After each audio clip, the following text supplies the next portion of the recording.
Oh, nako, kalabasa po yan.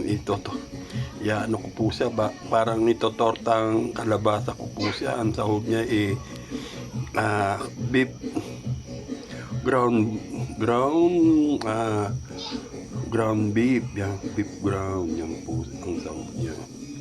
Saka ginisa ko muna po yung beef, yung nilagyan ko ng sibuyas, bawang, yan, tapos nilagyan ko ng seasoning, yan po siya. Ang gagawin po dyan parang itotorta ko po siya. Itotorta talaga, hindi para itotorta talaga siya. Parang okoy style, yan. Nagpapainit na ako ng mantika, yan po siya. Nagpapainit na ako ng mantika. Yan.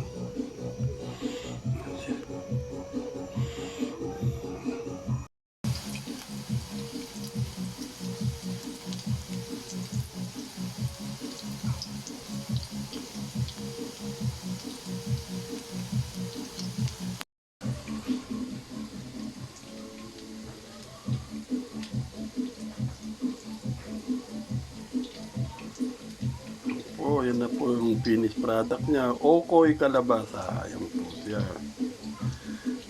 Kalabasa po siya. Yan siya.